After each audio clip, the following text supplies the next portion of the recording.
dihybrid cross with an example.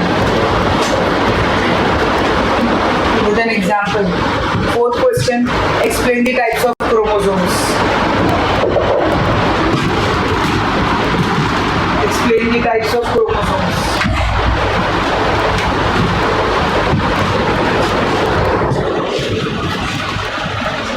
And fifth and last question,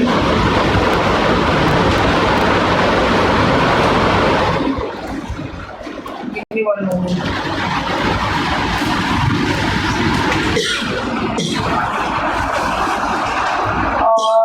Define incomplete dominance, codominance and multiple alleles. इधर लिखो define incomplete dominance, codominance and multiple alleles. Incomplete dominance, codominance and multiple alleles. And third वाला आएगा multiple alleles. इसको लिखो A, ये है B, ये है C. See, each question carries 3 marks. This will be for 15 marks. तो क्या होगा? You have to spend only 15 minutes. ज़्यादा से ज़्यादा you can take 20 to 25 minutes. But time yourself and हो सके ना if you have time. तो ऊपर पेपर के एंड में लिखना सर्कल करके आपको कितना टाइम लगा लिखने के लिए. But do write it without seeing. 1 week तक का टाइम है, इसको पढ़ लो 5 questions. इसमें आप बोलोगे फर्स्ट क्वेश्चन नहीं पढ़ा है, structure of chromosome, types of chromosome, वो आज पढ़ेंगे, आज ही मेमोराइज करवा देती हूँ, ठीक है आपको मैं. बाकी भी पढ़ के बिना देख के लिखना, दैट विल बी हेल्पफुल. देख के लिखोगे तो मत ही देना, नो प्रॉब्लम. बिना देख के लिखोगे तो किसी काम का. पढ़ के मेरा मोटिव क्या है ये देने का, आपको पता है ये इतना कर लिया तो ऑलमोस्ट काफ़ी percentage of the chapter is covered, all important questions are covered. तो उतना तुम्हारा पढ़ के हो जाएगा simultaneously. That is the main motive और इनिशिएटिव बिहाइंड गिविंग दिस. तो एक रात पहले मत करने बैठना इसको please.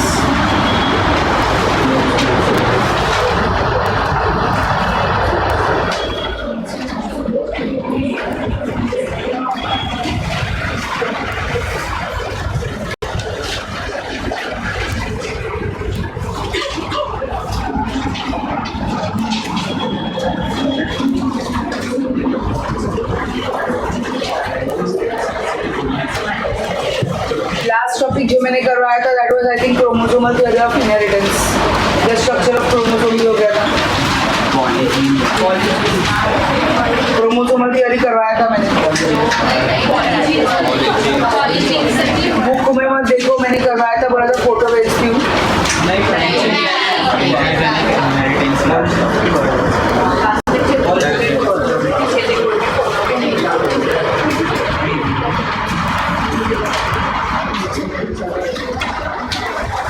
You people really need to have almonds. I have 3 batches over here. I have in Mulund 1 batch, Chembur, so many places. But where the last topic is over, in which batch I do remember. I am not that old. उसके बाद भी तुम लोग को accept नहीं करना तो it's your wish. Chromosomes are present in pairs. नहीं. Fine, nice. Okay, we'll start from here.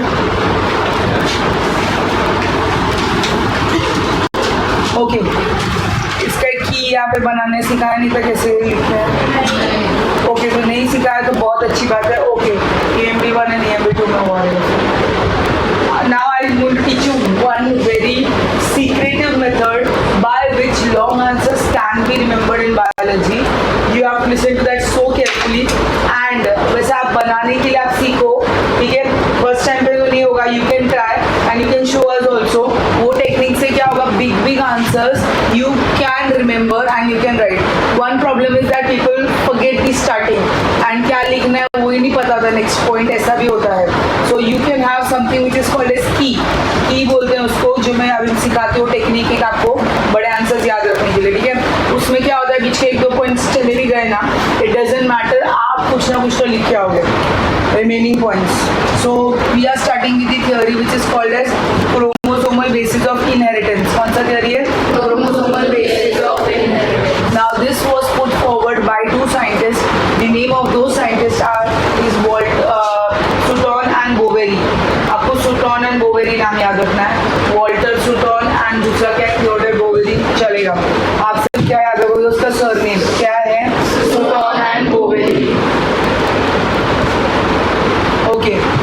Scientist Sutton and Boveri, so ये जो नाम है ना ये याद रखना है, इन्होंने क्या किया था, they had studied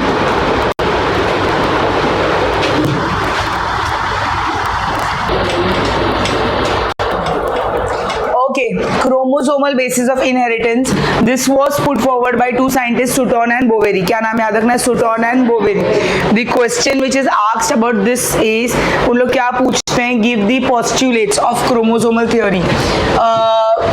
They mention give the postulates of chromosomal theory. So question हमारा ऐसा है, give the postulates of chromosomal theory. This is very thin. Give the postulates of chromosomal theory.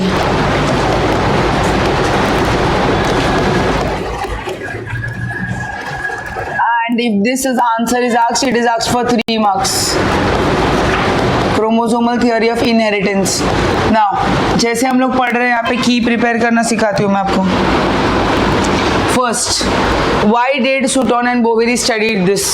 जब भी मेंडल के एक्सपेरिमेंटेशन चल रहे थे ना, तो मेंडल के एक्सपेरिमेंटेशन के साथ, दिस इज 1903, मेंडल ने एक्सपेरिमेंटेशन किया था 1866 में, इफ यू रिमेंबर 1866 में उसने दिए थे क्रोमोसोम, वो अपने मेंडल्स लॉज दिए थे, Mendel's first law, Mendel second law and Mendel's third law. ये 1903 उन्होंने क्या किया, उन्होंने स्टडी किया पैरेलल बिहेवियर मेंडल का, एंड देखा तभी जब भी मेंडल ने डिस्कवर किया था तभी उसको नहीं पता था क्या फैक्टर ना जीन्स को बोलते हैं. मेंडल ने कौन सा वर्ड यूज किया था बच्चे लोग, फैक्टर. मेंडल ने फैक्टर यूज किया था, बट बाद में 1903 में मालूम पड़ गया फैक्टर मतलब क्या होता है, gene and behaviour of chromosome at the time of meiosis. So इन्होंने स्टडी क्या किया, इन्होंने मेंडल का वर्क स्टडी किया, ठीक है. सेकेंड, इन्होंने देखा है ये जो बिहेवियर है किसका, of the chromosomes at the time of meiosis, and इन्होंने क्या देखा है, behaviour of factors which are genes. Mendel का वर्क, बिहेवियर ऑफ फैक्टर और genes and behaviour of chromosome during meiosis. In short पता है इन्होंने किसके बारे में स्टडी किया, न्यूक्लियस के अंदर एक चीज, फर्स्ट लाइन आप अवॉइड कर सकते हो, वो सिर्फ डिस्क्रिप्शन है सुटॉन एंड बोवेरी का, उसको याद नहीं करना है, उस पर ज्यादा मैं स्ट्रेस भी नहीं करूंगी. सुटॉन एंड बोवेरी ने क्या किया, सेल होता है ना सेल, उसके अंदर न्यूक्लियस होता है, that time electron microscope was discovered. तो उन्होंने क्या देखा, न्यूक्लियस के अंदर कुछ तो है जिसको बोलते हैं क्रोमोसोम. क्या बोलते हैं उसको, क्रोमोसोम्स है. तो क्रोमोसोम्स किससे बने बच्चा लोग, chromosomes we know they are made up of, this is a chromosome, so it is made up of genes, it is made up of genes and genes contain DNA. So Sutton and Boveri ने parallel work किया Mendel का, they have studied the behaviour of genes, किसका behaviour of, देखा genes which are factors, and क्या देखा, ये chromosomes का behaviour कभी होता है at the time of meiosis. आपको पता है मियोसिस में पहले क्या होती है, शॉर्ट और थिक हो जाते हैं, फिर सामने सामने आते हैं, फिर क्या होता है उनके बीच में crossing over, then they start repelling, they remain attached at some point which is called as chiasmata. कुछ याद है, थोड़ा बहुत, थोड़ा बहुत नहीं याद है तो नो प्रॉब्लम. उन्होंने मियोसिस के बारे में स्टडी किया, क्रोमोसोम्स मियोसिस में कैसे दिखते हैं, ठीक है. Now when we are saying postulates, उसमें क्या किया है उन्होंने, फर्स्ट पॉइंट ये है that chromosomes are carriers of genetic material. First point क्या है, क्रोमोसोम्स क्या है, कैरियर ऑफ, मतलब ये जो दिख रहा है ना न्यूक्लियस के अंदर क्रोमोसोम है. जब हम बोलते हैं हमारे में कितने क्रोमोसोम्स है, 46, तो जो भी हमारे पास कैरेक्टर्स है, अपने eyes, nose, hair colour, skin colour, या जो भी हमारे अच्छे फैक्टर्स हो या गंदे फैक्टर्स हो, सब किसकी वजह से आए, because of chromosomes. So chromosomes they are carriers of genetic material. First point clear हुआ. सेकंड की बाद में बनाएंगे, पहले थोड़े पॉइंट्स पढ़ लेते हैं, then I will show you. Okay, chromosomes क्या है, carriers of genetic material. Second, जो क्रोमोसोम्स है ना वो कैसे प्रेजेंट रहते हैं, they are present in pairs, मतलब they are present in set of 2 in somatic cells. अपने बॉडी के सभी सेल्स को क्या बोलते हैं बच्चा लोग, हम लोग somatic cells. Somatic cells means all cells of the body except reproductive cells. reproductive cells कौन से होते हैं बोलो, ओके. मेल्स में reproductive cells आती है टेस्टिस, एंड फीमेल में क्या है, ओवरीज. सो हमारे सभी सेल में, हाथ का लो, स्किन का लो, नाक का लो, कान का लो, सब में, in all the cells chromosomes कैसे रहेंगे, प्रेजेंट इन पेयर्स. पहला, chromosomes are carriers of genetic material. Second chromosome pair में रहते हैं, 2, not this pair, it is pair means 2 set. हम लोग में 46 है, मतलब कितने, 23 के 2 sets. Chromosomes are present in pairs in somatic cells, in somatic cells. ठीक है, क्लियर है second point. Now third point, जब भी गैमेट फॉर्मेशन होता है मियोसिस में, क्या होता है, गैमेट फॉर्मेशन, तभी वो जो morphologically and genetically similar chromosomes होते हैं ना, they start pairing lengthwise. So homologous chromosomes, they pair, they segregate. You can remember this as SAP, S-A-P, SAP. SAP में पहले P बोलेंगे pair, फिर S बोलेंगे which is segregate, pair मतलब सामने सामने आएंगे, फिर segregate, okay, segregate means जब भी homologous chromosomes है ना, which are morphologically and genetically similar chromosomes, जो morphologically and genetically similar chromosomes है ना, पहले segregate करके सामने आएंगे, segregate करके बाद में क्या होंगे, पेयर होंगे, एंड बाद में क्या होगा, assort independently of each other, assort independently during meiosis. इनके इसका पॉइंट का मीनिंग हम देखेंगे डिटेल्स में when we have to study more about Morgan's experiment. उससे पहले मियोसिस के 4 स्टेप्स पढ़ने, क्रॉसिंग ओवर, जाइगोटीन, पैचेटिन सब पढ़ना है, तभी इसको डिटेल्स में हम देखेंगे। अभी तक सुनो, पहला हमने पढ़ा क्रोमोसोम्स कैरियर है जेनेटिक मटेरियल का। क्रोमोसोम्स कैसे प्रेजेंट है, 2 सेट में, मतलब पेयर्स। कैसे प्रेजेंट है, इन पेयर्स, किसमें, इन सोमैटिक सेल्स। एंड जब भी गैमेट फॉर्मेशन होता है तो होमोलोगस क्रोमोसोम क्या करते हैं, साप करते हैं। साप मतलब क्या होता है, segregate, pair and assort independently, कभी ड्यूरिंग मियोसिस। अभी 2 मिनट के लिए ऐसा लग रहा है ये हमको याद हो गया है, but when you will study this way, study किया सबने थोड़ा थोड़ा, now you are going to prepare की क्रोमोसोम्स कैरियर, और किसका कैरियर है, जेनेटिक मटेरियल।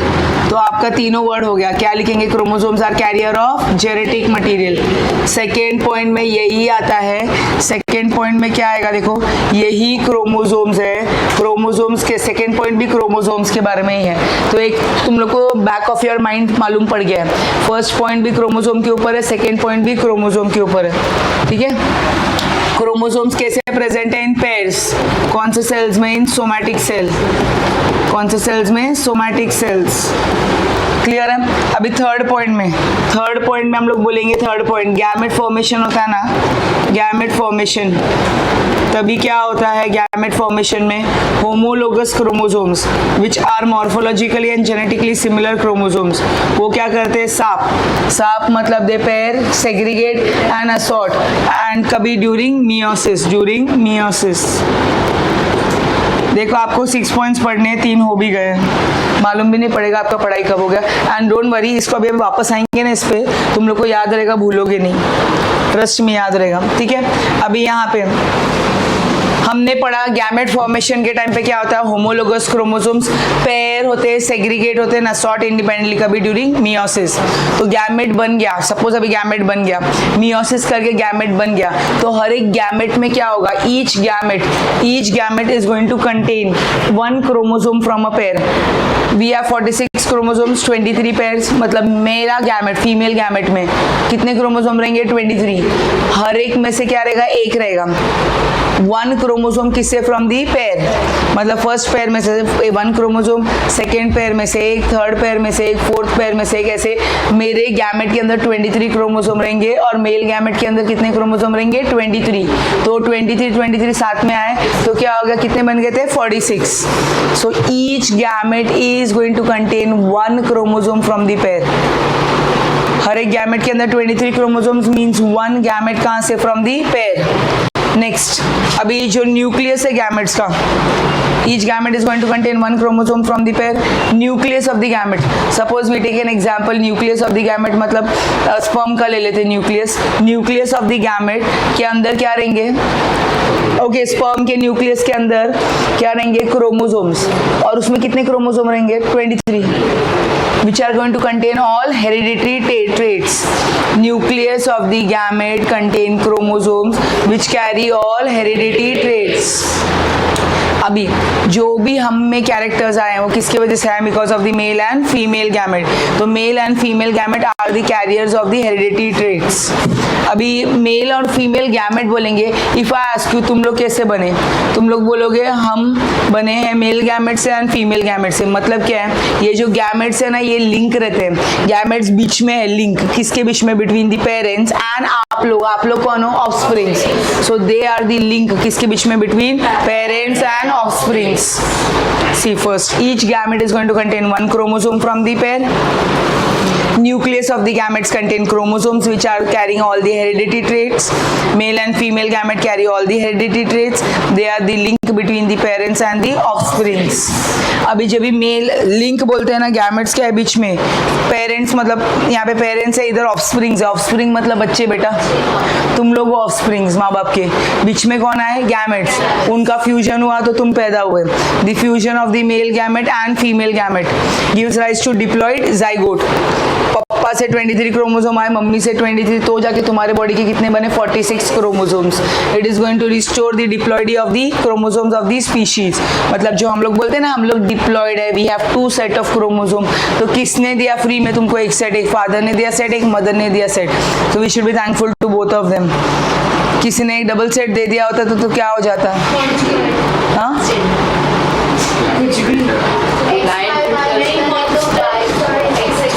मॉन्स्ट्रोसाइड्स हो जाता, अबॉर्ट हो जाते तुम लोग. तो ट्रिप्लॉइड हो नहीं सकते.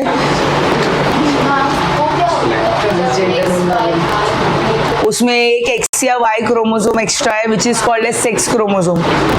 जो अपना लास्ट पेयर रहता है ना 44 ऑटोसोम्स है, 2 सेक्स क्रोमोसोम्स है एक्स और वाई. जैसे मेल्स में एक्स और वाई है, फीमेल में क्या है? X x. वो एक आधा सेक्स क्रोमोसोम ज्यादा आएगा तो down syndrome, Turner syndrome, Klinefelter syndrome आएगा जो हम पढ़ेंगे.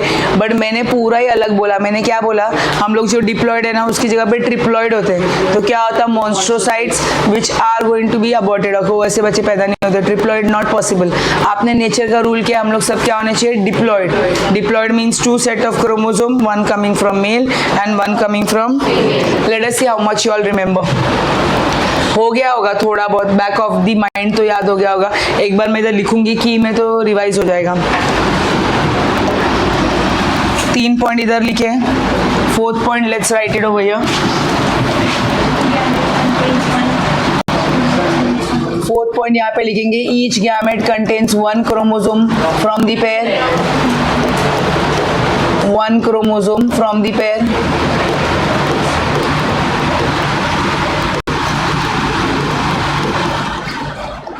उसके बाद में न्यूक्लियस. किसका nucleus? Nucleus of the gametes contain heredity traits. Hereditary traits. Nucleus of the gametes contain hereditary traits. उसके बाद में हम लोग क्या बोलेंगे? ये जो गैमेट्स है ना they are the link between the parents and offsprings. किसके बीच में लिंक है? Between parents and offsprings. And last एक एक्स्ट्रा पॉइंट लिख रहे हैं हम लोग साथ, where as we need only 6. 7th point में हम लोग बोलेंगे फ्यूजन होता है. देखो mg मतलब मेल गैमेट, n मतलब haploid. Haploid male gamete with haploid female gamete. It is going to produce haploid male gamete and haploid female gamete. It is going to produce diploid zygote. It is going to produce diploid zygote. इसको पढ़ना सीखो. The fusion of haploid male gamete and haploid female gamete give rise to diploid zygote. वो क्या restore करता है? Diploidy. It restores the diploidy of chromosomes. किसका restore करता है? Diploidy of. मुझे बताओ, बहुत डिफिकल्ट है ये. 7 पॉइंट है. ये लिखने में ना इतना सा जगह लगेगा आपको, ठीक है ये. बट जब इसका आंसर बन जाएगा तो it can almost cover 3/4 page. 3 times the more which you have written in key. अगर वापस देखेंगे फर्स्ट पॉइंट की तरफ, अभी because I have written it I can tell it very nicely. पहला बोला है chromosomes are the carriers of genetic material. Chromosome कैसे रहते हैं? Pair in somatic cells during gamete formation. क्या होता है? Homologous chromosome. साप मतलब pair, segregate and assort independently mainly during meiosis. Each gamete contains one chromosome from the pair. Nucleus of the gametes contain hereditary traits. Nucleus of the gametes contain chromosomes which carry hereditary traits. Gametes क्या है? Gametes are the link between the parents and offsprings. And last point, the fusion of haploid male gamete and haploid female gamete gives rise to diploid zygote, which restores the diploidy or which restores the diploidy of chromosomes. कौन सा technique ये समझा आपको ये वाला? इससे आपको समझ में आया first point, second point chromosome के ऊपर है। आपको ये भी थर्ड पॉइंट में होमो याद रख रहा है। फर्स्ट और सेकंड क्रोमोसोम है ना, थर्ड पॉइंट क्या है? होमो। इधर बात कर रहे हैं जब गैमेट बन गया तो गैमेट के अंदर क्या रहता है? क्रोमोसोम्स। और वही गैमेट्स क्या है? हेरिडिटरी ट्रेट्स कैरी करता है। और गैमेट्स क्या होते हैं? लिंक होते हैं किसके बीच में? माँ बाप के बीच में और बच्चों के बीच में। और क्या होता है जब वो गैमेट्स का फ्यूजन होता है तो क्या बनता है? Diploid zygote, which is going to restore the diploidy of. Technique समझा कैसे याद करना है? ये तो बहुत इररिलेवेंट पॉइंट्स का आंसर्स है, मतलब कुछ लिंक नहीं दिख रहा है इसमें। But when we are studying a particular answer जिसमें एक के बाद एक नेक्स्ट कोई पार्ट एक्सप्लेन कर या कोई लिंक है, तो दैट टाइम दिस की इज वेरी हेल्पफुल। समझा आपको? Everybody yes? इसको आपको लिखने की जरूरत है या मैं इसका photo भेजूं?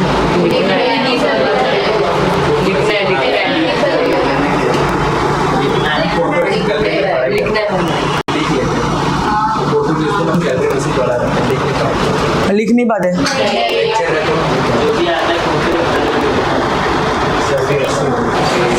Chromosomes, when we see chromosomes, they are filamentous structures which are present. कहाँ पे present रहता है? They are present in the eukaryotic nucleus.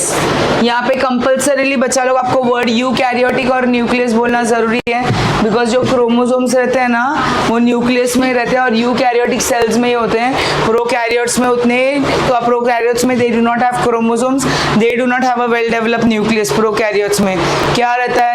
well developed nucleus की जगह पे they have nucleoid। so chromosomes क्या है? filamentous structures है which are present in eukaryotic nucleus। जब भी हम word को तोड़ेंगे और देखेंगे, क्रोमा मतलब कलर, सोमा मतलब body, they are colored bodies। अलग अलग कलर के रहते क्या? नहीं। they get stained and under the microscope we can see different regions। Chromosome में कोई कोई पार्ट हमको दिखाई देगा डार्क है, डार्कली स्टेन्ड, कोई रीजन हम लोग को दिखाई देगा लाइटली स्टेन्ड है। सो कैसे याद रखने का? अभी देखो, जो रीजन डार्क है एकदम टाइटली पैक्ड है तो उसको बोलेंगे हम हेटेरोक्रोमैटिन। जो रीजन लाइट दिख रहा है वो लूजली पैक्ड है, इसको बोलेंगे यूक्रोमैटिन। सुना वर्ड, याद नहीं है, नो प्रॉब्लम। कुछ तो सुना। क्रोमोसोम में हम लोग बोलेंगे एक रीजन लाइट रहेगा, एक रीजन डार्क रहेगा। डार्क मतलब एकदम गच्च भरा है, डेंसली पैक्ड, हेटेरोक्रोमैटिन। एंड जो लाइट दिखाई देगा वो loosely packed. L for light, L for loosely packed. तुम लोग कैसे अभी लूजली पैक्ड, तो क्या बोलेंगे तुमको? यूक्रोमैटिन। क्या बोलेंगे? यूक्रोमैटिन। पढ़ने ही वाले हम लोग 4th चैप्टर में, नो प्रॉब्लम्स विद दैट। अभी जो वर्ड है ना chromosome, it was coined by the scientist name Waldeyer. क्या नाम है उसका? वॉल्डेयर। नाउ क्रोमोसोम का साइज सेम रहता है क्या? नहीं। क्रोमोसोम का साइज सेम नहीं रहता, प्लस क्रोमोसोम का नंबर भी सेम नहीं होता। If you want to see onion में 16 क्रोमोसोम्स है, 8 pairs. Then if you see mice में 20 पेयर्स है। तो हम लोग अलग अलग स्पीशीज के क्रोमोसोम नंबर पढ़ने वाले हैं। जो एक एग्जाम्पल है ओफियोग्लोसम रेटिकुलेटम, उसमें 720 पेयर्स है। 720 पेयर्स मतलब 1440 क्रोमोसोम है। सबसे ज्यादा क्रोमोसोम वो एक प्लांट में, it is a pteridophyta fern. सुना? क्या सुना? सिर्फ लास्ट वर्ड सुनाई दिया, fern pteridophyta.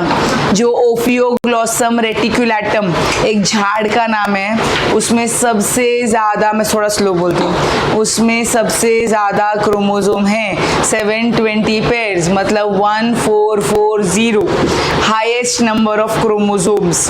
It's a fern which is called as a Pteridophyta. तो हर एक में अलग अलग क्रोमोसोम्स रहते हैं, बट एक एग्जाम्पल हम देख सकते हैं, when we see lion, we see tiger and we see cat, हमको उनमें दिखाई देगा 38 क्रोमोसोम्स है, मतलब 19 पेयर्स। सुन रहे हो? सो क्या दिख रहा है? The size of the chromosome varies. अच्छा, आपकी किस खुशी में हमको इतने अलग अलग स्पीशीज के क्रोमोसोम नंबर बता रहे हो? हमको पढ़ना है क्या ये? नहीं, हमको अभी नहीं पढ़ना है, बट नीट का जो फर्स्ट चैप्टर है रिप्रोडक्शन इन ऑर्गेनिजम्स, उसमें बहुत सारे ऑर्गेनिजम्स के क्रोमोसोम नंबर हमको पढ़ने हैं। ठीक है? तो आपने सब नहीं पढ़े बट कुछ तो सुने।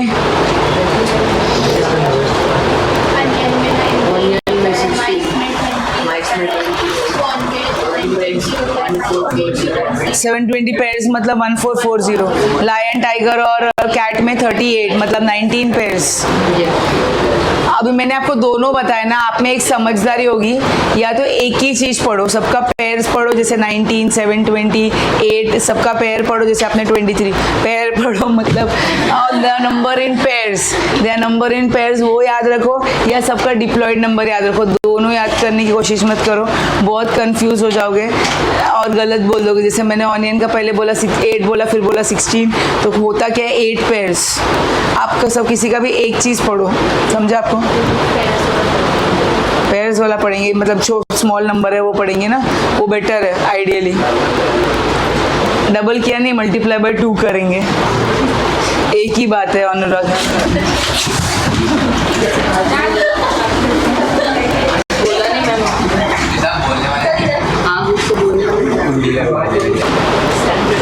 So heredity मतलब पेरेंट्स से कैरेक्टर्स आ रहे हैं, that will be called as heredity, right? Next mutation means sudden change. Mutation मतलब sudden change.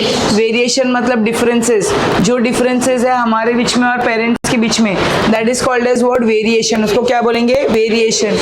And evolutionary development. Chromosomes के पास एक एबिलिटी, आपको अगर पता होगा, जब भी सेल डिवीजन होता है, न्यूक्लियस सबसे पहले डिवाइड होता है, तो कोई भी चीज डिवाइड होने से पहले क्या होना चाहिए, उसका जो अंदर का मटेरियल है वो क्या होगा? डबल होगा। तो क्रोमोसोम्स क्या अंडरगो करेंगे बच्चा लोग? Self replication. क्या अंडरगो करेंगे? मतलब they are going to replicate and they are going to become double. And बाद में किस में प्ले करने वाले role? They are going to play a role in heredity, mutation, variation, heredity, mutation, variation and evolutionary development of the species. Evolutionary development of the species. So last में ना आप एक पहले चीज सीखो, जब भी हम लोग क्रोमोसोम बोलते हैं ना, किससे बनता है? जीन्स। क्रोमोसोम की बात करते हैं तो किससे बनते हैं? Genes. They are made up of genes and genes is made up of DNA. तो ये जो डीएनए है ना, सपोज ये डीएनए है, ठीक है, ये डीएनए है, इसको रैप करने के लिए जो प्रोटीन्स लगते हैं, those proteins are called histone proteins. क्या बोलते हैं उसको? Histone proteins. कितने? 8 रहते हैं हिस्टोन प्रोटीन्स। एंड साथ में आके क्या बनते हैं? ऑक्टोमर। ऑक्टोमर बोला, अक्टूबर नहीं बोला मैंने, ऑक्टोमर। इसके ऊपर डीएनए वाइंड होता है, इसके ऊपर क्या होता है? डीएनए वाइंड होता है। तो पहले दिखाई देता है ऐसे, like a beads on a string. कैसे दिखाई देता है? पहले like a beads on a string. कैसे दिखाई देता है? Like a beads on the string. बाद में क्या होता है? वो कंडेंस होते हैं। तो क्रोमोसोम को पैक करने के लिए हमको 3 चीज चाहिए। पहला, क्रोमोसोम किससे बना है? डीएनए। जैसे आप गांव जाते हो, आपको सामान पैक करने के लिए आपको सूटकेस चाहिए, आपको थैलियाँ चाहिए, ये वो चाहिए सामान, वैसे यहाँ पे डीएनए को पैक करने के लिए क्या चाहिए हम लोग को? Histone proteins and non histone proteins. इससे अच्छा एग्जाम्पल नहीं था क्या? नहीं था, ठीक है। सामान पैक करने के लिए बाहर का एक कंटेनर चाहिए ना, तो वैसे डीएनए को पैक करने के लिए जो कंटेनर बनेगा, that is histone proteins and will have non histone proteins. मैं जो बोल रही थी ना, वो यहाँ पे आपको दिखाई देगा। We start with here, this is the DNA। शांति से जाओ, देखो ये डीएनए है। ये डीएनए को पैक करने के लिए जो दिख रहे हैं purple purple purple, these are called as histone proteins. क्या बोलते हैं इनको? ये हिस्टोन प्रोटीन जब भी रैप होते हैं ऑक्टोमर के ऊपर तो बनते हैं न्यूक्लियोसोम। ऑक्टोमर मतलब 8 हिस्टोन प्रोटीन्स कमिंग टुगेदर। आपने पढ़ा रहेगा ना, हेक्सा 6, 7 और हेप्टा 8 ऑक्टा। तो 8 हिस्टोन प्रोटीन्स आके ऑक्टोमर बनते हैं। वो ऑक्टोमर के ऊपर क्या होता है? ये डीएनए रैप होता है और क्या बनता है बच्चा लोग? It is forming the nucleosome. क्या फॉर्म? हिस्टोन प्रोटीन 8 आते हैं ना, तो क्या बनते हैं बच्चा लोग? पहले ऑक्टोमर। वो ऑक्टोमर के ऊपर डीएनए रैप होता है तो बनता है न्यूक्लियोसोम। डीएनए अपना अलग है, हिस्टोन प्रोटीन अलग है। 8 हिस्टोन प्रोटीन साथ में आके क्या बनते हैं? ऑक्टोमर। उसके ऊपर डीएनए रैप हो जाता है तो क्या बनता है? न्यूक्लियोसोम।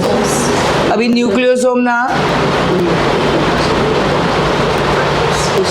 डीएनए अलग है, हिस्टोन प्रोटीन्स अलग है।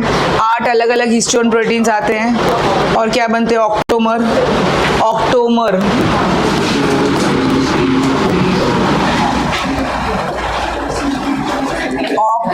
ऑक्टोमर, और डीएनए उसके ऊपर रैप होता है वो ऑक्टोमर के ऊपर, तो क्या बनता है? Nucleosome.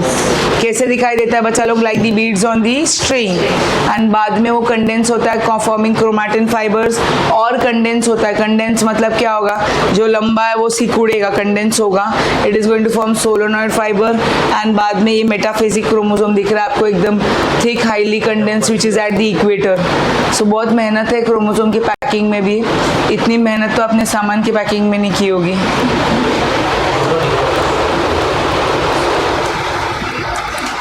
Now we move on to the next function। क्या है क्रोमोसोम्स का? They are the carriers of heredity। अभी जो क्रोमोसोम का नंबर रहता है ना, it is specific and constant for a particular species। When we are speaking about a particular species, lion, tiger, leopard, एक ही खानदान के ना। जैसे हम एग्जाम्पल लेंगे अनुराग स्वयं स्तवन, एक ही खानदान के है ना, humans, they are belonging to one species. तो तीनों में क्या है? क्रोमोसोम सेम है 46। जैसे lion, tiger, leopard same chromosomes है, कितने? 38। So the number of chromosomes is specific. देखो नहीं ऐड किया मैंने ना, पता है मुझे। The number of chromosomes is specific and constant. कैसे रहता है? Specific and constant. Last bench boy please stand. Adarsh के पीछे वाला कौन सा पॉइंट हम लोग देख रहे हैं इधर? हम कौन सा नंबर पॉइंट देख रहे हैं? ये देख रहे हैं, ये देख रहे हैं, ये देख रहे हैं, ये वाला ना। Keep standing till you get updated. क्या पढ़ रहे हैं? ठीक है। जब भी हम लोग बोलेंगे क्रोमोसोम का नंबर कैसे रहता है? स्पेसिफिक रहता है, और क्या रहता है? कांस्टेंट। कौन से एग्जाम्पल मैंने अभी दिए? कितने क्रोमोसोम है डार्लिंग उसमें? और इंसान कौन से, किन को लिया था मैंने अभी एग्जाम्पल में? एंड ही स्वयं। इनमें कितने क्रोमोसोम है? कितने? श्योर? कितने हैं? 40? कोई नहीं। Slip of tongue, brainy season है, होगा ही आराम से। ठीक है। सो बेटा आप सुन रहे हो, that means I am sorry. आप बैठ जाओ थोड़ा, आप सोना की एक्टिंग कम करो, आप पढ़ सुनो ना प्लीज। बेटा बैठो। So nice. So number of organisms कैसे होते हैं? स्पेसिफिक एंड कैसे होते हैं? Constant for a particular species. ये लास्ट पॉइंट की जरूरत नहीं है। यहाँ पे जो अभी हम लोग को बहुत इंपॉर्टेंट पढ़ना आंसर, बच्चा लोग, very very very important answer, very very important answer. इसको, ये चार्ट को भी हम लोग असाइनमेंट में ऐड कर सकते हैं, बिना देखे सिर्फ चार्ट लिख दो। एक मिनट अभी रुको ना, बाद में मैं बताती हूँ क्वेश्चन। पहले आप समझो। अभी जब भी हम लोग प्लॉइडी वर्ड बोलते हैं ना, प्लॉइडी मतलब इसमें ना हम लोग बोलेंगे जैसे डॉक्टर को क्या लिखते हैं? डीआर लिखते हैं ना, डीआर। तो याद रखो, स्टार्टिंग मिस नहीं करना है, गड़बड़ नहीं करना है। तो डॉक्टर याद रखना है आपको, doctor, D R. It is the degree of repetition of the primary basic number of chromosome. क्या हो रहा है? Degree of repetition. जैसे एक एग्जांपल देती हूँ, ऑनियन में 16 क्रोमोसोम है, but degree of repetition of primary basic number of chromosome क्या है? उसमें primary basic number of chromosome is 8।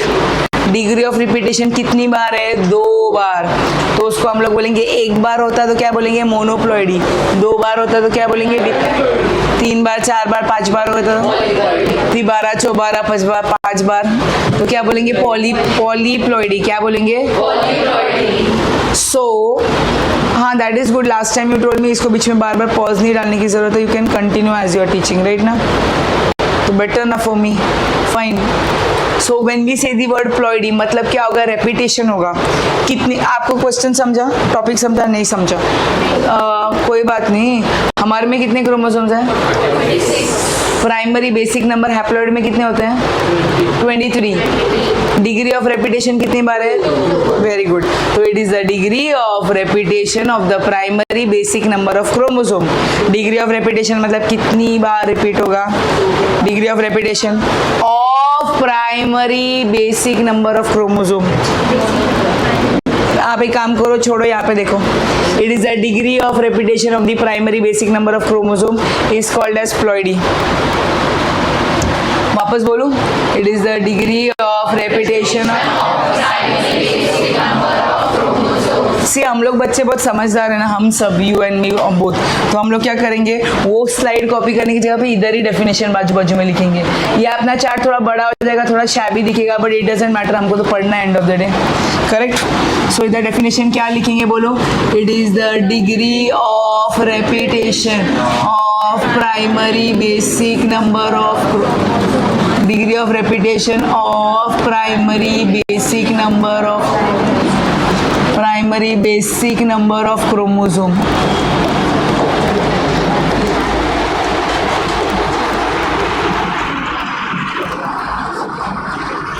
Okay, अभी ना बच्चा लोग, इसमें हमारे पास आएगा यूप्लॉइडी और दूसरा क्या आएगा, एन्यूप्लॉइडी। यूप्लॉइडी आएगा और दूसरा क्या आएगा, अभी यूप्लॉइडी और एन्यूप्लॉइडी में क्या फर्क है, जब भी हम लोग बोलेंगे ना एग्जैक्ट मल्टीपल, मतलब जैसे एग्जांपल देती हूँ, हमारा 23 हैप्लॉइड में है तो हमारा एग्जैक्ट मल्टीपल कितना है, 46। वही ट्रिप्लॉइड हो जाएगा तो कितना हो जाएगा,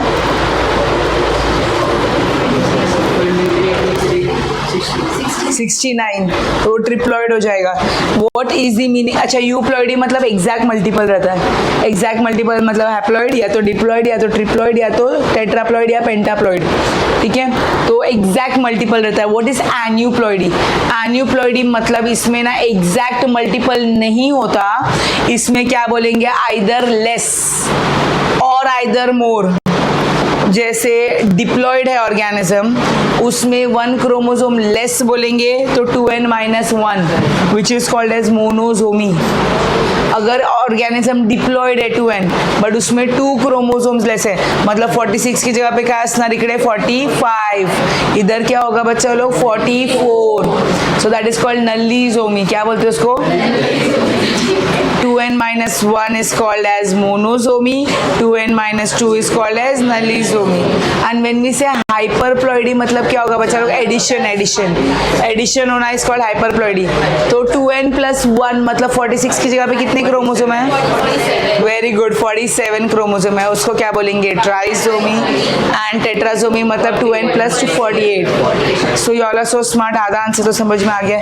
अभी हमारे पास डेफिनेशन पढ़ने बाकी है यूप्लॉइडी और एन्यूप्लॉइडी के। डेफिनेशन हम बाद में पढ़ेंगे, आपको मीनिंग समझा।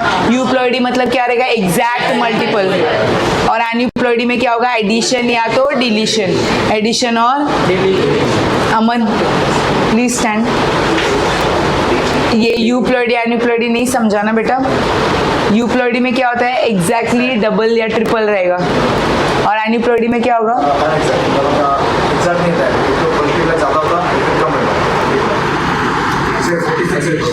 मल्टीप्लाई वर्ड छोड़ दे, बढ़ेगा या कम होगा वो क्या बोलेंगे, एडिशन और डिलीशन। जिसमें हाइपो वर्ड का मतलब क्या होता है, ज्यादा होना कि कम होना, हाइपो। तो मैं जब हाइपर हो जाती हूँ तब क्या बोलेंगे उसको, फिर कम। हाइपो मतलब अभी हाइपो, एकदम हाइपो मोड पे, ठीक है। हाइपो मीन्स कम and hyper means, very nice Aman, शाबाश। गर्ल्स से बॉयज नहीं दिखाई दे रहे, गर्ल्स सब सुन रहे हैं, इसके आगे किसी को नहीं खड़ा कर रही हूँ मैं, ठीक है। ध्यान दोनों साइड पे इक्वल ही है, 2 आंखें नहीं है, 4 आंखें, 2 रियर व्यू में भी देखती हूँ मैं, 2, एक इधर, एक इधर, इधर एक, इधर एक, ठीक है। सब पूरे चारों कोने में है आंखें, ठीक है।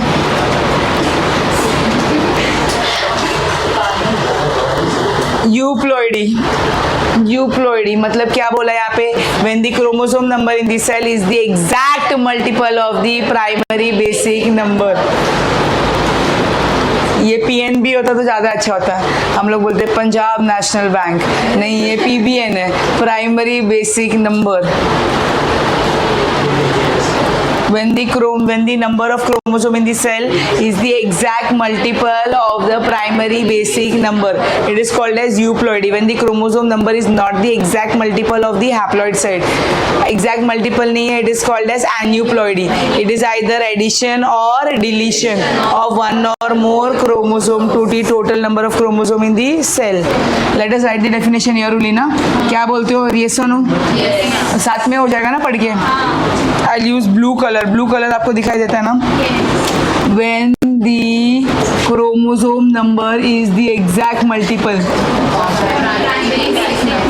When the chromosome number is the exact multiple of primary basic number. बच्चा लोग आप ऐसा बाजू में नहीं लिखोगे, आप जब लिखोगे ना इसको यूप्लॉइडी खालती लिनार नीचे लिखोगे, बाजू में मत लिखना, बहुत गंदा दिखेगा चार्ट। यूप्लॉइडी के नीचे लिखना when the chromosome number is the exact multiple of the primary basic number of chromosome,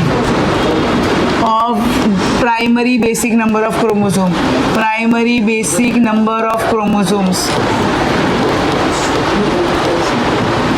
यहाँ पे हम लोग क्या बोलेंगे, when the chromosome number is not the exact multiple of primary basic number, is not the exact multiple of primary basic number, of primary basic number।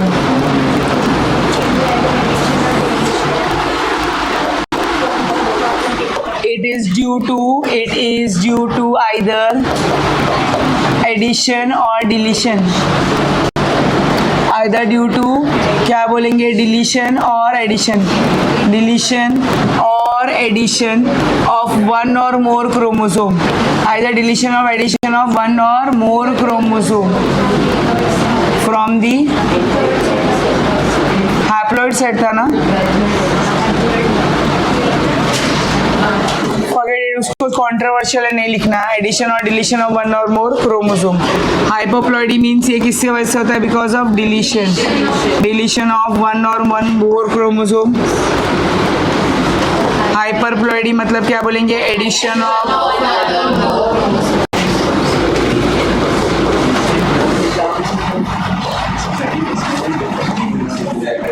Hard है क्या easy है ये, तो आप इसके डेफिनेशंस भी अंदर ही लिख दो, but make your chart look good and nicely please right, I give you all some time. Chromosome सबसे पहले कभी बेस्ट विजिबल रहते हैं, क्रोमोसोम्स आर बेस्ट विजिबल कभी during which stage, during metaphase stage. Why during metaphase stage, because chromosomes are present where, near the equator. Chromosomes कहाँ पे रहते हैं, नियर द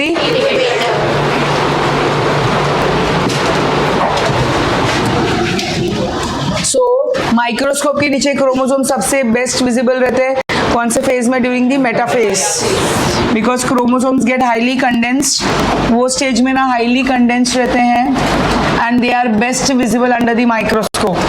अभी ये स्टेज में ना because chromosomes are highly condensed, ये रीजन समझा। मेटाफेज में क्रोमोसोम्स क्यों अच्छे से दिखते हैं, बिकॉज तभी वो क्या रहते हैं, highly condensed, because in this stage chromosomes are highly condensed. अभी ना जब हम टिपिकल क्रोमोसोम के बारे में बात करेंगे ना, so we can see this particular diagram. Yes, we can see this particular diagram and we can say when we see a typical chromosome, what can we see? हम लोग को दिखाई देगा we have two sister chromatids. क्या दिखाई देगा बच्चा लोग, two sister chromatids which are joint at the centre with the help of centromere. क्या बोलते हैं उसको, now this centromere it is also called as primary constriction. So here a typical chromosome, ध्यान से सुनो, typical chromosome consist of two sister chromatids. यहाँ पे दो बहनें हैं, this is one sister chromatid, this is another sister chromatid. ये condensed form में इस करके ऐसा दिख रहा है, टू पेयर्स मत लिख देना इसको, टू सिस्टर क्रोमैटिड्स हैं which are held together at one point which is called as centromere. This centromere is called as primary constriction. Centromere को क्या बोलेंगे हम, ये क्रोमोसोम बनने से पहले ना रिया बेटा ये ऐसे दिख रहे थे, जब कंडेंस हो जाते हैं तभी भी वो वैसे ही है, ये जॉइंट रहते कंडेंस दिख रहे हैं, ये कंडेंस्ड है, they are attach at one point only, जैसे ये अटैच है ना वैसा ये भी अटैच है वन पॉइंट पे। तो ये भी टू सिस्टर क्रोमैटिड्स है, ये भी टू सिस्टर क्रोमैटिड्स है which are joint together at कहाँ पे, एट सेंट्रोमियर। सेंट्रोमियर को क्या बोलेंगे हम, प्राइमरी कंस्ट्रिक्शन। ठीक है, उसके बाद में हम लोग नेक्स्ट बोलेंगे यहाँ पे we can see additional constrictions which are present, so we can see there are secondary constriction also. Now the secondary constriction near the satellite, the one secondary constriction is called as nucleolar organizer. This secondary constriction is called as nucleolar organizer because it is involved in formation of nucleolus. Nucleolus मतलब cell के अंदर ये nucleus है, ये nucleolus बनाने में help करते हैं. This is called as nucleolus. They are involved in organization of this nucleolus. Secondary constriction. और उसके एंड में क्या दिख रहा है हमको? Satellite. The tip of the chromosome is called as a telomere. The tip of the chromosome is called as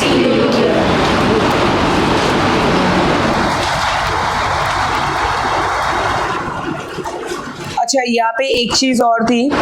ये primary constriction है ना, ये जो प्राइमरी कंस्ट्रक्शन है बहुत इंपॉर्टेंट है, जिसको सेंट्रोमियर बोलते हैं because it has got disc shape plates. Those disc shape plates are called as kinetochore. वो लिखा हुआ नहीं है, वही देख रही थी यहाँ पे. Kinetochore, kinetochore. These disc shaped plates which are present are called as kinetochore. It helps in attachment of spindle fibers. किसमें हेल्प करता है? Attachment of. बस almost the answer is over. और एक बाकी रह जाएगा, ये क्रोमोनेमाटा क्या होता है वो हम लोग पढ़ेंगे. ठीक है, बस nothing else. So simple the answer is.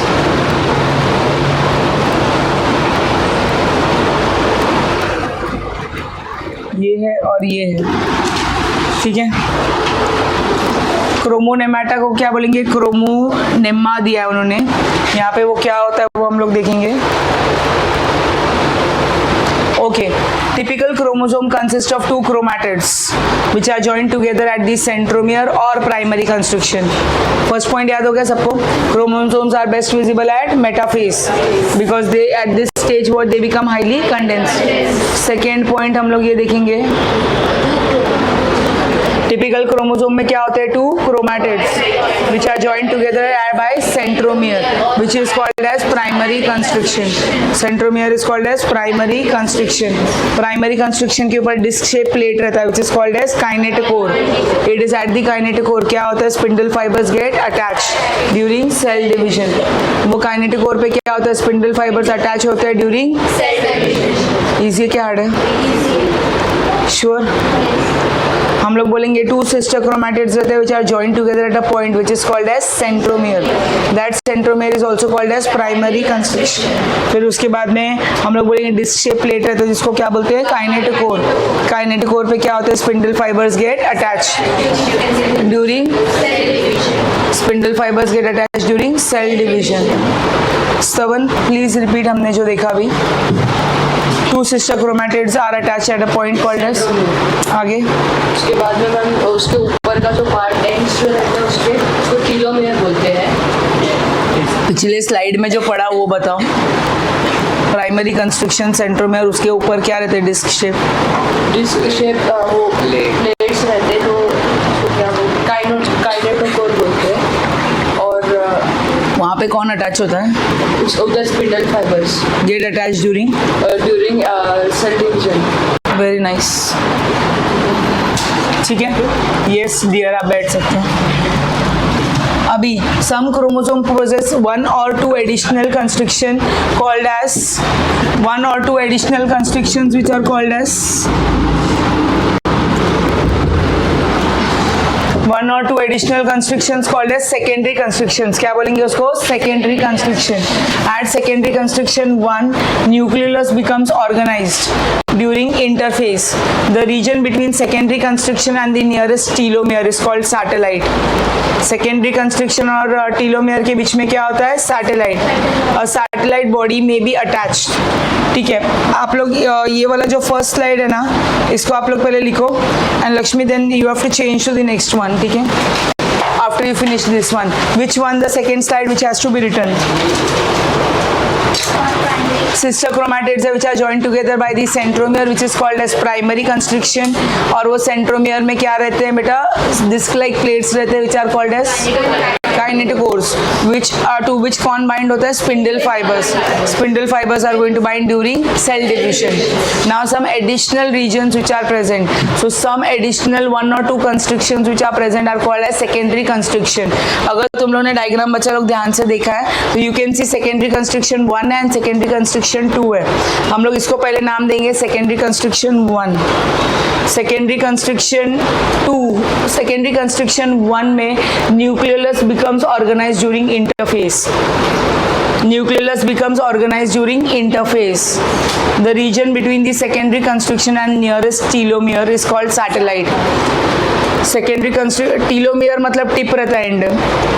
Telomere मतलब दोनों एंड्स में जो टिप रहता है ना, एंड्स रहते हैं, उसको क्या बोलते हैं? Telomere. Because it gives shape to the chromosome. यहाँ से स्टार्ट करते हैं. Some chromosomes have 1 or more additional regions which are called as secondary constriction. उसके बाद में secondary constriction 1 is called as nucleolar organizer because it is involved in formation of what? Nucleolus. It is involved in formation of nucleolus during क्या? Nucleolus becomes organized during interphase, which is the resting phase. हमने पढ़ा था preparatory phase है. The region between the secondary constriction and the nearest telomere is called satellite. Satellite बीच में है. किसके बीच में? secondary constriction और telomere. टीलोमेयर के बीच में. secondary constriction and telomere. Phone है आपके नीचे वहाँ पर. Satellite body, a satellite body which is SAT नाम दिया है. It may be attached to secondary constriction 2 in some chromosomes. Satellite body का काम क्या है बस देख लिया हमने. Each chromatid consists of, जब भी हम लोग chromatid की बात करेंगे ना, if we are speaking about this is chromatid. So this chromatid कैसे बना हुआ है? It is made up of long, unbranched, slender, highly coiled DNA thread. Long, thin, slender, highly coiled DNA, जिसको क्या बोला है? क्रोमोनेमा. क्या बोला है उसको? क्या समझा है? क्रोमैटिड किससे बना है? Long, thread like. Slender word का मीनिंग क्या है? Thin. Thin. You can use the word thin also. Long, thin, unbranch, highly coiled DNA. Long, thin, unbranch, high. Long, thin है, अनब्रांच है, हाईली कॉइल्ड रहेगा. Highly coiled में ना ऐसे ऐसे दिखाएंगे. ये कुछ भी नहीं समझ में आ रहा होगा आपको, बट इसका मैंने थोड़ा ओपन दिखाया. Long, thin, thread like, highly coiled DNA called chromonema. अभी chromatid consists of double stranded DNA which extends from one end of the chromosome to the other end. The ends of the chromosome are called telomere. The ends of the chromosome are called as. अब ये जो telomere है ना, इसके बारे में मैंने बताया था. एक चीज और याद रखो, telomeres do not play a role in stabilizing the ends of the chromosome. Chromosomes play a role in stabilizing the ends of the chromosome. Telomere का फंक्शन क्या है? They play a role in stabilizing. क्या stabilizing करते हैं?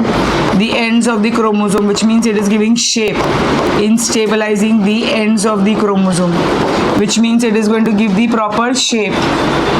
किसको देगा? To the chromosome. Yes बेटा.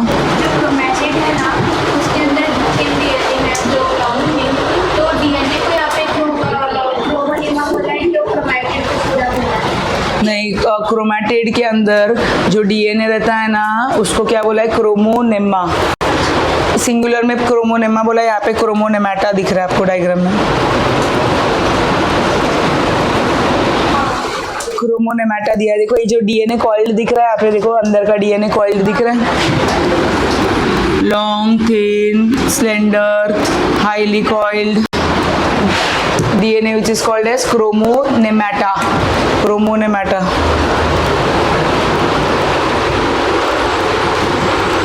Now when we say types of chromosomes, I would like to make a distinguish out of this. बच्चा लोग, I will make a drawing, ठीक है, but फिलहाल के लिए यहाँ पे देखो.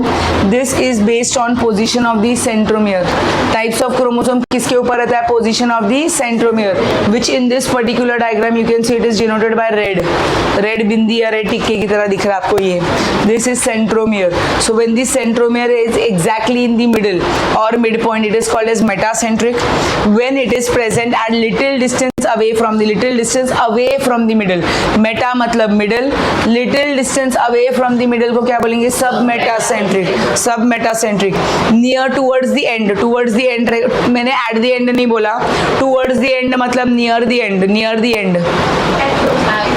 Acrocentric, and exactly at the end of the chromosome is telocentric. Exactly at the end रहेगा तो क्या बोलेंगे? Okay. I'll draw a different diagram जिसमें यहाँ पे दिख रहा है आपको मेटासेंट्रिक में कौन सा इंग्लिश लेटर दिख रहा है? V, because both the arms are equal in length. इसमें क्या होगा? The diagram which I am going to draw is somewhat like this. So यहाँ पे क्या दिखाई देगा हम लोग को? We can see it is looking like an English letter V. Both the arms are equal in length. ये third point होएगा. फर्स्ट पॉइंट क्या रहेगा इसका? Chromosome is exactly in the middle, so that is why it is called as metacentric. It looks like English letter V. Both the arms are equal in length. Both the arms are equal in length. यहाँ पे क्या बोलेंगे? The centromere is at a little distance away from the middle. Little distance away from the middle. This looks like English letter L. कौन सा English letter दिखता है? L. One arm is little short than the other.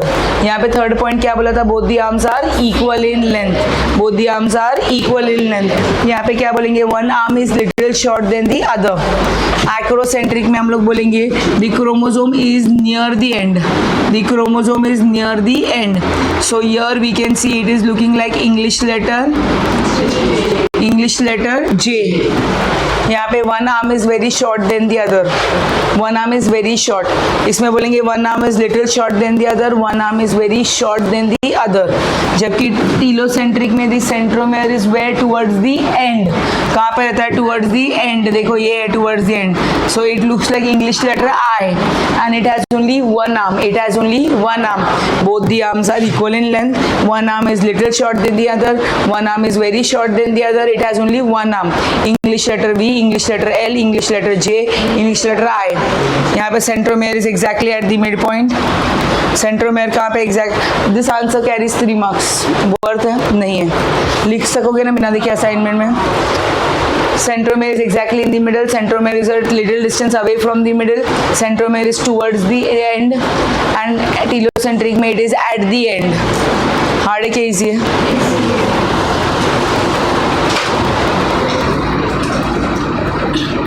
अपने आप लिख लोगे वो वाला? नहीं, उसका टेबल बना लोगे अपने आप? हाँ, डिस्टिंग्विशिंग की तरह लिखना है. नहीं है टेक्स्ट बुक में.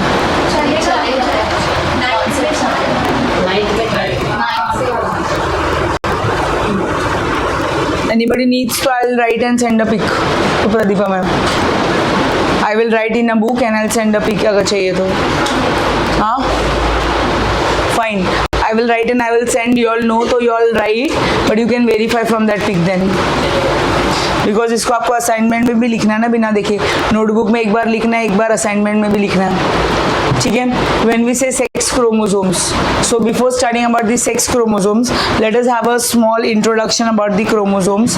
क्रोमोसोम्स के बारे में थोड़ा सा हम लोग समझ के लेते हैं पहले. When we say chromosomes, so we have got how many chromosomes बचा लो? 46 क्रोमोसोम्स.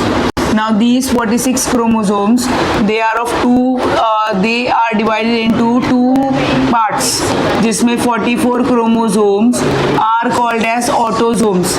44 chromosomes मतलब 22 pairs. कितने pairs है? 22 pairs. What are they called as? They are called as autosomes. Autosomes. Now ये क्या डिटरमाइन करते हैं? They carry genes to determine the physical traits. Physical traits मतलब क्या होता है? Eye colour, hair colour, skin colour, फिर उसके बाद में नेक्स्ट हाइट, वेट, जो मतलब हाइट एंड जो भी कैरेक्टर्स पेरेंट्स आएंगे, फिजिकल कैरेक्टर्स बोल सकते हैं. फिजिकल ट्रेट्स या तो physical characters. Next chromosome is one pair of, we can say how many? 2 chromosomes है. We have 2 chromosomes. We have 2 chromosomes, जिसको हम लोग क्या बोलेंगे, these 2 chromosomes will be called as one pair of chromosome. 2 chromosomes मतलब क्या होगा, 1 pair of chromosome. They are called as sex chromosomes और they are called as allosomes. क्या बोला जाएगा इसको, सेक्स क्रोमोसोम्स, और they are called as allosomes. So ये क्या करते हैं, डिटरमाइन करते हैं the gender. They determine the gender of the organism, whether it's a boy or a girl. They determine gender of an organism. Gender, जिसमें हमने देखा है मेल्स में कौन सा रहता है, sex chromosome, 1 is X and 1 is Y, and females में क्या रहता है, वो आंसर के लिए आप जगह छोड़ दो, पहले जो आपको लिखना है, which answer you have to write, ये वाला टाइप्स ऑफ क्रोमोसोम्स, उसके लिए जगह छोड़ दो और फिर इसको लिखो फटक से।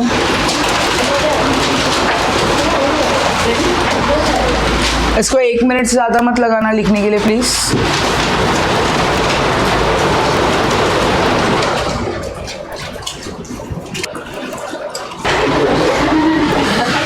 The chromosome responsible for determination of sex, जो आपका जेंडर बताएगा ना, that is called as sex chromosome.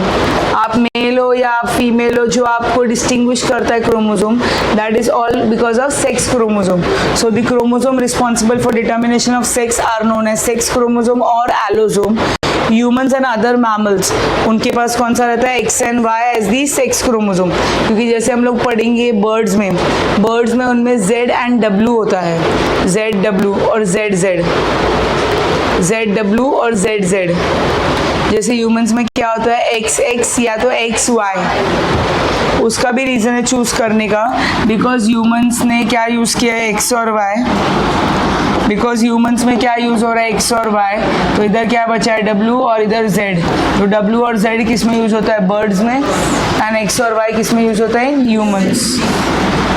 Okay, over here human beings and other mammals. अभी ये जो डायग्राम दिख रहा है ना आपको बोर्ड पे, बहुत ध्यान से देखो, दोनों क्रोमोसोम्स है, दोनों में डिफरेंस क्या है, a very highly important answer for board exam, and the question they normally ask is distinguish between X and Y chromosome. It's like if you see the pattern for 12-13 years, this question has to be there for 2 marks or for 3 marks.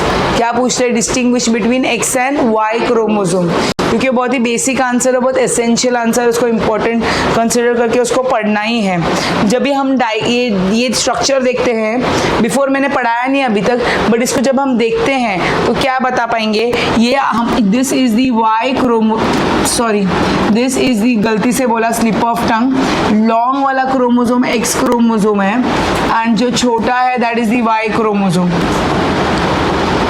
सो आप first point of difference क्या बताओगे, देख के बताओ, X chromosome Y chromosome में। X chromosome is longer, Y chromosome is shorter. तो X chromosome is longer than Y chromosome is shorter than X chromosome. Second point is the position of the centromere. In X chromosome we can see the centromere is metacentric, and here we can see very good, शाबाश, कोई सब metacentric नहीं बोला, I'm so glad. I was expecting तुम लोग सब metacentric बोलेंगे, नहीं, यहाँ पे this is metacentric, this is acrocentric। कौन सा है, acrocentric। नेक्स्ट हम लोग ये बोल सकते हैं that over here we can see homologous region, तो दोनों का सेम है, नाम ही उसका homologous region है, तो which is going to contain the same type of genes। But जो नॉन homologous region है ना X क्रोमोसोम का is longer, X क्रोमोसोम ही लॉन्गर है, तो उसका non homologous region of the X chromosome is longer and non homologous region of Y chromosome is shorter. So हम लोग क्या बोलेंगे, non homologous region of X chromosome contains more genes, वो longer है मतलब मोर जीन्स रहेगा। Non homologous region of the Y chromosome contains less jeans.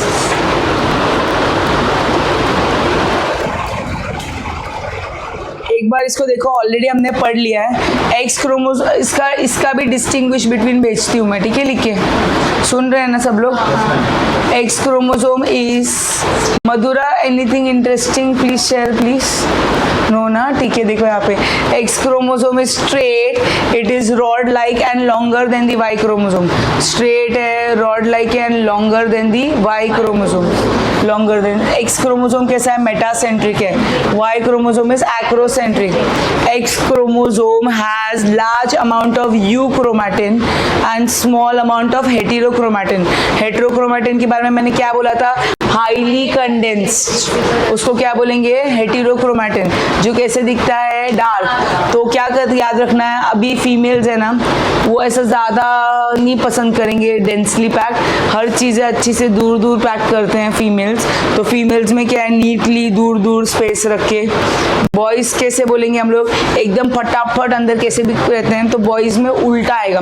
Females में क्या याद रखने का? They have large amount of euchromatin which is an extended region. Large amount of euchromatin है, loosely arrange region है, तो उसको हम लोग क्या बोलेंगे? Extended region. And small amount क्या है उसमें? हेटेरोक्रोमैटिन। तो यू क्रोमैटिन हैज, अभी यू क्रोमैटिन दूर दूर है ना, तो दूर दूर में लार्ज अमाउंट ऑफ डीएनए है।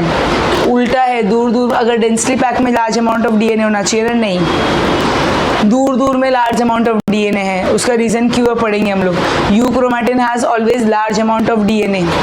इट इज बिकॉज जब डेंसली पैक होता है तो ज्यादा तो हिस्टोन प्रोटीन्स आ गए ना डेंसली पैक होने के लिए।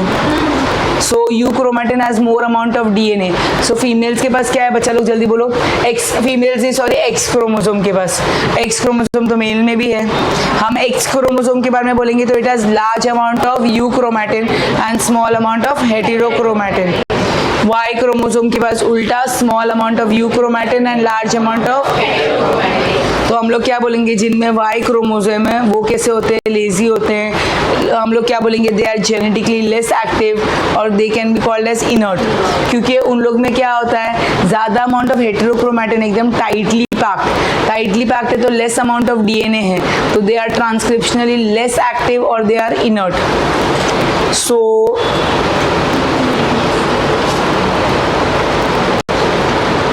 both X and Y chromosome shows homologous and non-homologous regions. Homologous region के अंदर क्या रहता है? Similar genes, while non-homologous region में क्या रहेगा? Dissimilar genes. Non-homologous region of the X chromosome is longer. Non-homologous region of the X chromosome is longer and contains more genes than the non-homologous region of the Y chromosome. अभी इसका meaning क्या होता है वो पढ़ेंगे हम लोग। Linked word का मतलब क्या होता है? एक्स से लिंक्ड जीन्स कहाँ पे प्रेजेंट रहेंगे? नॉन होमोलोगस रीजन में। आपको ये बात डायग्राम में याद है? होमोलोगस मतलब दोनों सेम रहेंगे, उसको क्या बोलेंगे हम लोग? होमोलोगस। जो रीजन अलग अलग है उसको क्या बोलेंगे? Non homologous. क्या बोलेंगे? सो यहाँ पे X linked genes are present on non homologous region of the X chromosome, Y-linked genes are present on non-homologous region of the Y chromosome.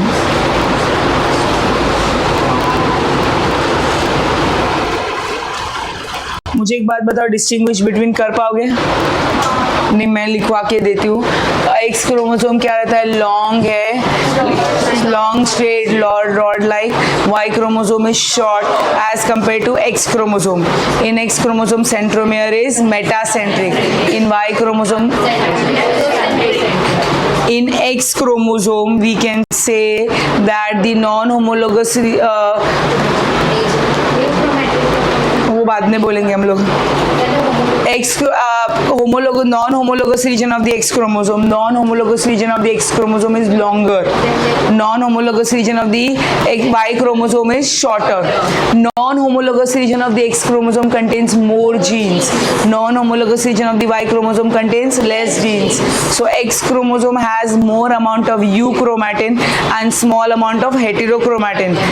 Y chromosome has more amount of heterochromatin and small amount of U chromatin. X chromosome is transcriptionally or genetically more active. Y chromosome is transcriptionally or genetically less active. Total 6 to 7 points हो चुके हैं। Difficulty कैसी है? ये भी लिख लोगे? Okay, we'll hear it from Alisha because she said yes, बहुत easy है. Let's try. You try ना, I'll be helping you ना.